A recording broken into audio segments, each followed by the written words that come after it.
Welcome to TFP, the Theater Folk Podcast. I am Lindsay Price, resident playwright for Theater Folk. Hello, I hope you're well. Thanks for listening.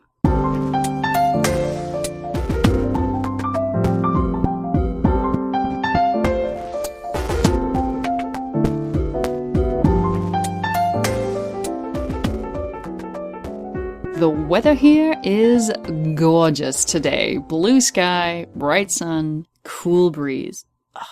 Okay, episode 59. We are not done talking about sucky grown-ups, but this time it's a little more self-directed. Today I'm going to talk about how being a grown-up and being a creative person don't really mix.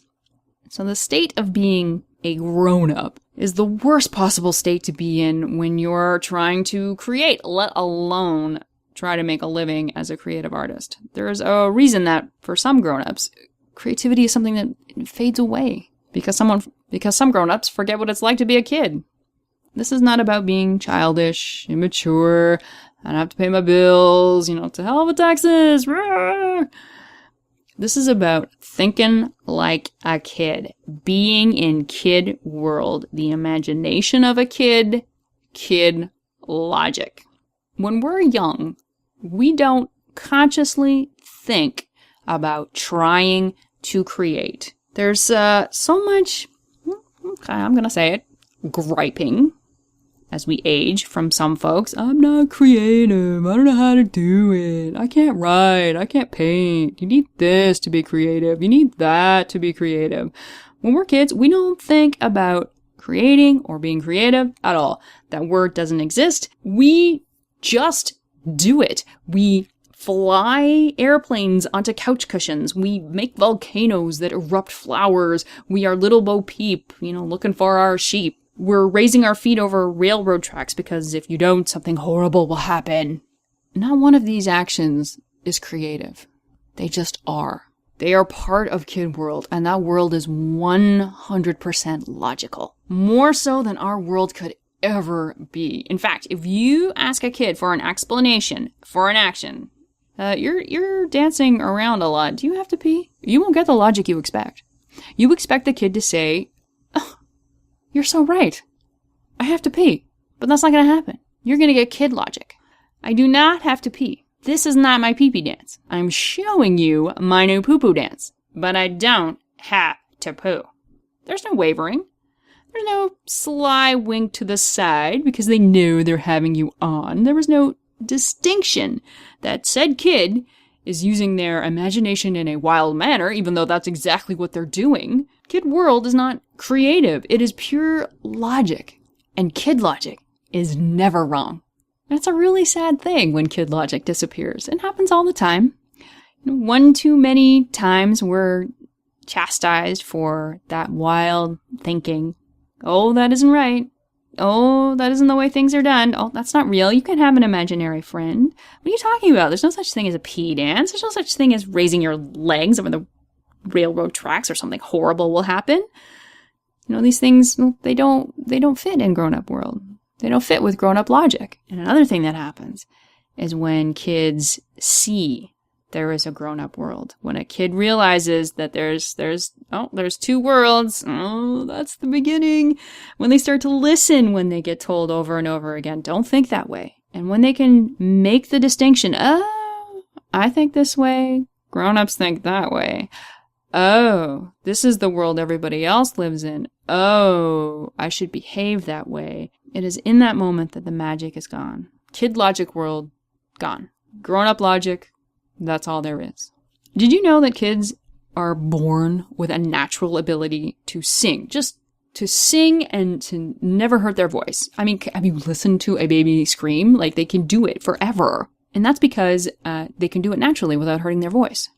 It's only when they get told to shush over and over and over again, when they realize that grown-up logic dictates you're not supposed to scream out loud in public. You're actually not supposed to scream out loud at all, that they lose that ability. There's nothing wrong with grown-up logic. There's nothing wrong with being a grown-up. Many people go through just fine lives with grown-up logic, and it is fine. If you're okay with being a grown-up, be a grown-up. If you think kid logic is ridiculous and you don't buy it, well, don't buy it. It's, there's no rule. You don't have to buy it. If you're that kind of grown-up, that kind of thinking will serve you well. But if you're not, that's where you're going to run into problems.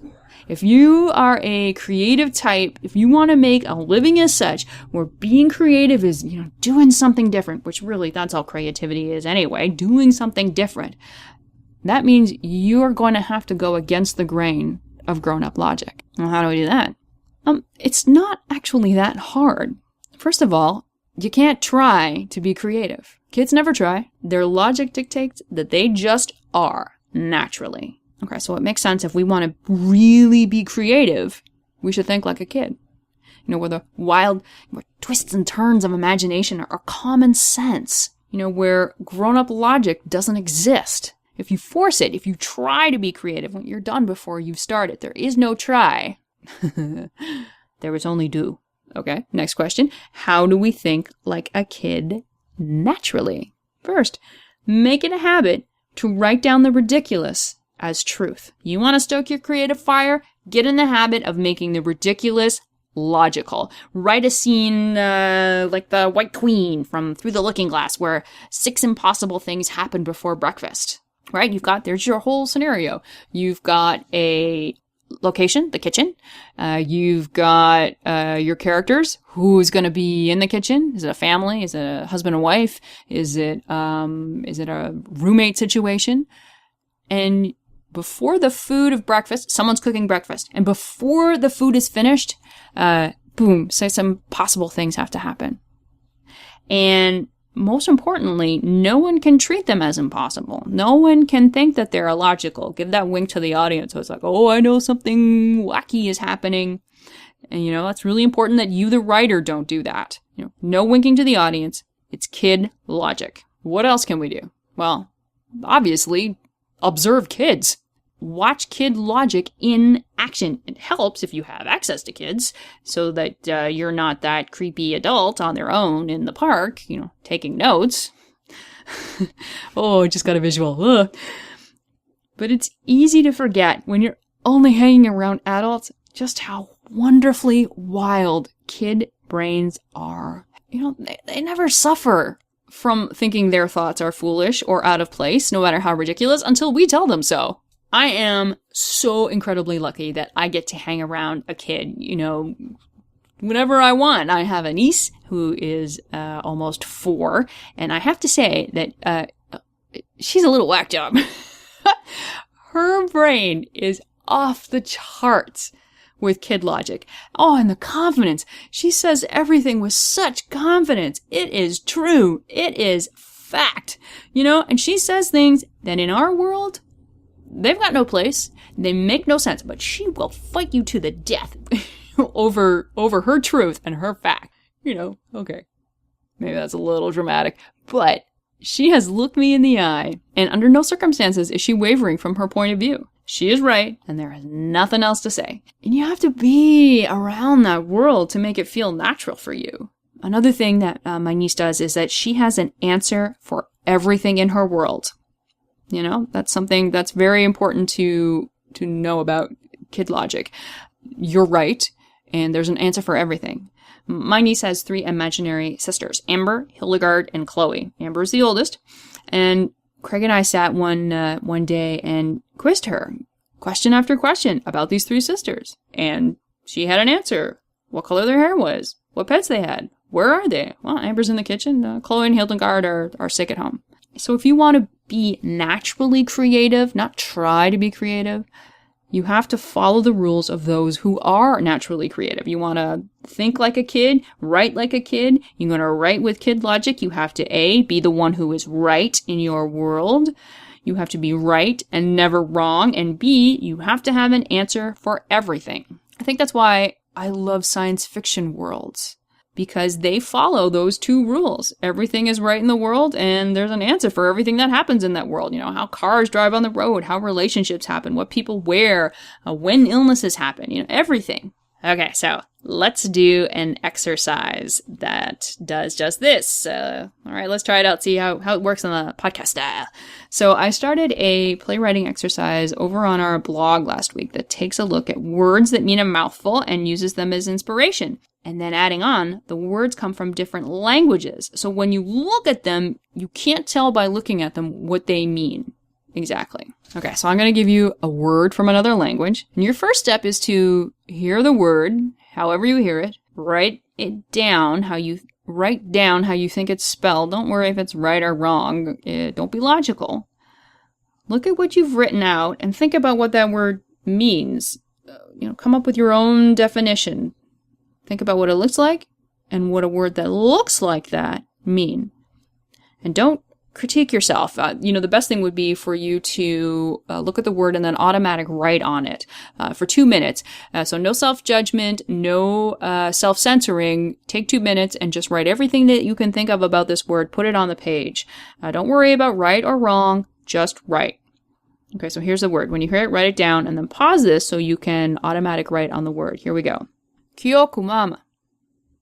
And I know I'm butchering the pronunciation. Doesn't matter. You're just writing down what you hear. Kyokumama. Don't peek. Don't look for the real definition. Use your kid logic. Use your imagination. Kyokumama. Okay. Now you're going to pause this and you're going to go automatic write. Okay, ready? Go. If you're still listening, that means you're not writing. You should be writing. Don't be listening to me. Nothing's happening here.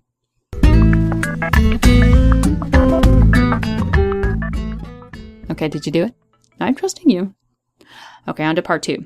So kyokumama is a Japanese word, which means a mother who relentlessly pushes her children towards academic achievement. And I thought this was a fake word, like a slang word maybe it is a slang word with a mama at the end, but it's out there. So right away, there is a character, there's a conflict, and a relationship, right? So get into it. Write a scene between a mother and a son, where the son for the first time reveals his inner feelings to his mother. What happens? What's the response? Where does the scene take place? What's the outcome? And by all means, share them. Go to our Facebook page and, say, hey, I got this on the podcast. And everyone on Facebook will be going, what? What do you mean the podcast? I didn't get that word. What are you doing? What do you mean so special? You are special. You're so special to me. Okay. Before we go, let's do some Theater Folk news. And we are on the road again. Time to get back on the road again. Something like that. It's fall, and that means we are traveling to high school theater conference, and our first one of the year is in North Carolina. NCTAE, the North Carolina Theater Arts Educators Conference. We love this conference. The teachers are enthusiastic, and they love theater, and they love using drama in the classroom. It is such a joy. Lastly, where can you find this podcast? We post new episodes every Wednesday at theaterfolk.com and on our Facebook page and Twitter. You can find us on youtube.com/theaterfolk. You can find us on the Stitcher app, and you can subscribe to TFP on iTunes. All you have to do is search on the word Theaterfolk. And boom, that is where we are going to end. Drop the mic. Take care, my friends. Take care.